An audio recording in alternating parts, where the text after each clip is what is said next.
Hello, everybody. Thanks for coming to this talk. So yeah, today I'm going to go into the DAG Upgrade Agent, some stuff that I've been working on with customers and just in my spare time. And let's get right into it here. So I want to talk about Airflow's popularity, the upgrade process in general, the reality of the options that we have available to us. Then we can get into the agent and an actual demonstration of the agent, and then some next steps. So Airflow popularity. In the last month, we've seen over 80,000 code additions and 26,000 deletions across 2,094 files, which is awesome. But at the same time, one of the biggest complaints we have with some of our customers is how often they need to be upgrading their Apache Airflow code to remain on a supported version. So it's great that we have everyone working on bugs and adding new features, but we also need to stay on top of those at our customers. So what does an DAG upgrade actually look like? If you were to do it manually, you have to, one, understand your code. Then you have to look at your Airflow release notes, identify any provider packages you might be using, whether that's like Apache Airflow for Google or AWS or DBT or Azure. You have to check their change logs, review everything that's changed. Now, you also have to mentally filter out what's relevant to your DAG code, right? So the Airflow release notes might have a ton of information about the Airflow scheduler or some database changes, but that's not really relevant to your DAG at times. So you have to be able to identify what's relevant. Next, you have to finally figure out what's been deprecated, and that's imports, operators, parameters, etc. And then once you have all that information, you can start to rewrite the DAG, make sure it parses successfully, make sure that your business logic has been maintained, and then deploy that latest version. And you got to do that for every single DAG in your inventory, which can be a long process. So if we were to address this and like what are our options actually? You can continue going the manual route, offload it to an army of developers and tackle every file one by one. But I think that's tedious, redundant, takes a long time. You can go with programmatic tools, which are fine if you want to cover like every single use case, but if not, they can be static, brittle, and a little bit complicated, and they have to be maintained every time more code changes in Airflow. So you run into the same problem of staying up to date with Airflow. Next option would be foundational models like LLMs, and you have things like Gemini 2.5 Pro, Claude, ChatGPT, and so these are fine if you want to get like a general idea of how you could go about the DAG upgrade process, but they're full of hallucinations. Their training data is cut off, and you can make use of the search tools, like Google Search is a tool for Gemini, and you can provide URLs to that, like say, go look at this release note page, but you don't really have control over what information it retrieves or where it goes, or maybe it goes to other URLs as well. And so a fourth option would be to actually use the DAG Upgrade Agent that I've put together. So the challenge ahead. Apache Airflow is, in my opinion, very difficult for foundational LLMs. As I've said, there are hundreds of similar sounding operators, sensors, hooks, parameters across dozens of providers. There are subtle changes across different versions and subtle deprecations across different versions of code. And the training cutoffs, as I mentioned, the foundational LLMs are not aware of maybe the last 3 to 6 months of Airflow code changes. And foundational models, as they are, trained on vast amounts of data, and evaluating the specifics of a single Airflow operator, like trying to upgrade the BigQuery execute query operator to the BigQuery insert job operator, that's like finding a needle, not even in a haystack, like an ocean of hay. And so additionally, as everyone knows, there's an inclination to always say yes for these LLMs, and they'll attempt to generate code even if it lacks confidence in the results. And that's even a problem with, that's something that you have to tackle with this agent as well sometimes. So the goals and guardrails of this agent, what I want to accomplish with this is I don't want it to be 100% perfect. Well, I mean, I would have preferred to be 100% perfect, but I'm not expecting it to be. So every change, at the very least, must be transparent and identifiable. We should be able to see what the agent actually did. Every change must be referenced, so I want to be able to I want to know if the DAG Upgrade Agent cannot introduce a code change unless it's referenced by specific release notes. Every change must be explained. So the DAG Upgrade Agent must provide reasoning for its changes. So at least when you're reviewing the output, you know why it decided to do certain things. And then fourth, the business logic must not be altered. And this, there are certain scenarios where if an operator's been changed or upgraded, just by default, there's new parameters, and the business logic will be changed, and that's something that we have to try to strive for, not altering the business logic of the output. And just as I set out for this project, my goal was to just try to upgrade the DAG process by, or sorry, accelerate the DAG process by at least 50%. So what techniques do we have available to us out of just the AI toolbox?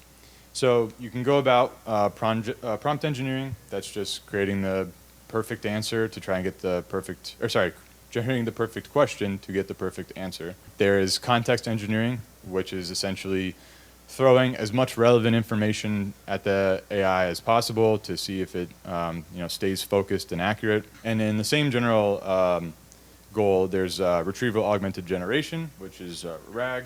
And that's essentially confining the agent's responses to a source, a corpus of information. So this is a good way to reduce hallucination. We can go about supervised fine-tuning, which is another tool that is in Google's Vertex AI, which allows you to provide like a massive training data set of, if you see this, then do this. And it'll try to tune the generative AI model. You get a custom model for that specific task. That's fine if you have that data set available, but for every customer, we don't always have that. So number 5, thinking models. I think these are, in most scenarios, they show their work, they're step-by-step, so that accomplishes that goal of transparency, and it's also just better for complex reasoning. And finally, agents. So Google has a framework called Agent Development Kit that's been released in the last 6 months, and I think agents are great because they have action. They're able to understand context and nuance and be able to use tools and RAG and all of these things in this toolbox all together. And so what we decided to go with, or what I decided to go with, is a solution with agents, some system instructions to basically tell the model how to respond to questions, and then a RAG knowledge base. So as you see, as I mentioned, ADK agents, they're superior because they can understand context and nuance. And you can also, if you really want to, divide responsibility across tools and agents. So let's say, for example, in a DAG process, those 9 steps, you could theoretically have an agent for every single step. Like, this agent tries to understand the code. This agent looks up the release notes. And in this solution, I've actually used 2 agents, one for generating the RAG, and then the next for actually performing the upgrade. So a peek into like what the agent actually sees. This is basically my thought process here is I want to be able to pull in source release notes. Let's say, for example, there's a release note that says schedule interval has been deprecated. We need to use something different. So I want to be able to enrich that and include that in RAG. And so I'll be able to specify package, version, release date, and then the rules. So this is everything that the agent would see. This is the component. This is the summary, what needs to happen before and after. And here are some notes. And this was actually generated by a RAG agent that I created. So it takes these release notes, generates this enriched data, and it also generates this shorthand context that I'll talk about next. And so this actually gets injected into prompts when you ask questions. So it provides a very shorthand, say, access to relevant information, and then it can go into RAG and actually find more detail. So I'll get into a quick demo. So what you're seeing here is the Agent Development Kit out-of-the-box UI. It's great for debugging certain things. Let me pause this real quick while I explain. You can see all the invocations of the agent, the events that occur, the tools that it calls, and why it calls those specific tools. You can track artifacts and sessions and do evaluation here. But what I'm going into, just out of the box, I'm just going to say hello. You'll be able to see, like, okay, I'm the DAG Upgrader agent. I can help you upgrade your Airflow DAGs. To get started, please provide your DAG code. It can do either a file, you can paste it in directly, or you can specify a Cloud Composer environment that has that DAG. So I say, go get this DAG, it exists here. So it's going to call those tools. It tries to get the DAG prefix of the Composer environment, and it reads the DAG. It says, okay, I've retrieved this DAG code. I see the DAG uses Google provider, so there's that context and intent and nuance that you get from the agent. And it's asking for those specific provider packages that the code uses, and I'm getting ahead of myself here. But so then I say, like, actually, I want to see the deprecated code first. So please share that DAG code. So here's the deprecated DAG. This is just sample. It's using a bunch of old operators, some outdated parameters, etc. And so it's saying, like, okay, once you provide the target versions, I can get started. So I say I would like to upgrade this DAG to a very specific version, Airflow 2.10.5, and the Google provider package version of 18.0.0. So that's all you specify. It knows I'm referencing that provider package, and then it begins the upgrade process. This takes around 10 to 30 seconds, depending on how many changes it needs to make, because again, it's a thinking model, so it's going through the thought process. And if I were to interact with the UI, I could see in the events each invocation of the LLM, which is Gemini 2.5 Pro. I've found that to be for code generation the best, but 2.5 Flash is honestly pretty solid, and you get it's more cost effective and low latency, so you don't have to wait this long for the actual output. So once it's done, it retrieves the it has the upgraded DAG code, and then it's going to output it to the UI. Okay, so lots of information here. But basically, I just want to say, like, okay, I provided the DAG and the upgrade rules. I've identified the following necessary changes. Here's the upgraded DAG. So for every change that you see in this code, there's a comment that says DAG Upgrade Agent. This was changed as per this version of this provider. So you'll see for the dummy operator, it was moved to the empty operator in Airflow Core 2.3. Okay. And that does that. It does it for every single operator here that's either outdated or needs to be changed. So you can go through here, and obviously you need to be aware of these general. It helps to be able to have the release notes in hand just to double check here and there. But in my experience with these two, Airflow Core and Google Provider, it's relatively accurate. And it'll say, like, hey, would you like me to upload this DAG to your composer environment? And so I can say something like, I would like you to upload it to this other composer environment, which is, so you can see a use case where you have composer running Airflow 2.7.3, and you use a snapshot, you upgrade it to 2.10.5, and all of the DAG code gets moved over. Now you need to upgrade it, so you can say, like, I want to move this over, I want to overwrite files in this new location. So it goes to that composer environment, gets the DAG prefix in the way it did before, and then it'll upload that DAG. Yeah, so that's the general thought process here, and that's the upgraded DAG. It was pretty straightforward, and I'll get back to the slides here. So, and this was the prompt I used. So, please retrieve the following DAG file. It exists here. Perform it on these target versions. So the results, what we're most interested in. So based off of that 9-step process that I shared at the beginning, I just have some sample, manual time estimates, and then the time estimates with the upgrade agent. And you can see pretty much across the board for 1 through 7, it's much faster.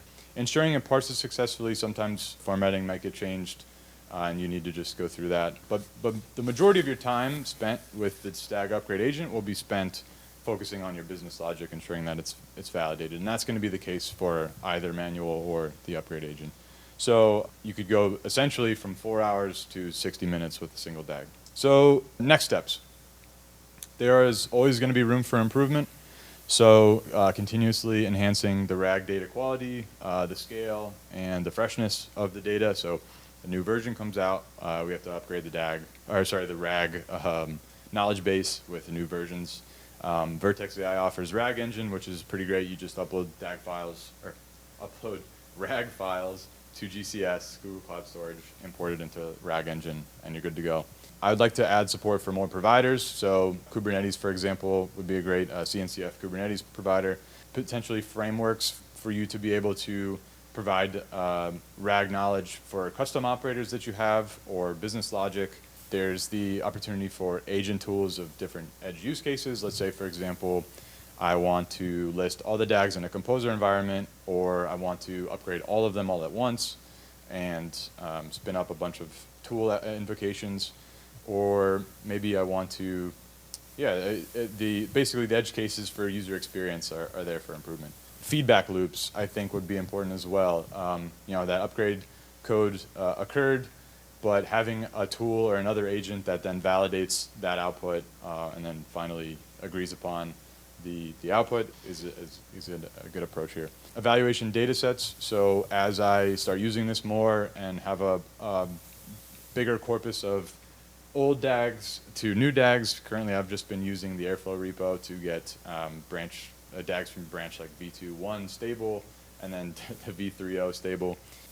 Being able to have more evaluation data set, larger evaluation data set would be nice. And then finally, I think this is the big thing here, is that this is just one component of your experience developing DAGs. So integration of this agent into a larger suite of Airflow DAG development agents, so things like generating DAGs from natural language, or converting DAGs from Uzi to Airflow, or optimizing DAGs so that they're more performant in your composer environments or wherever you run your code. This could be all under the umbrella of a single root agent that's your interface, and then it can route tasks to the specified agents.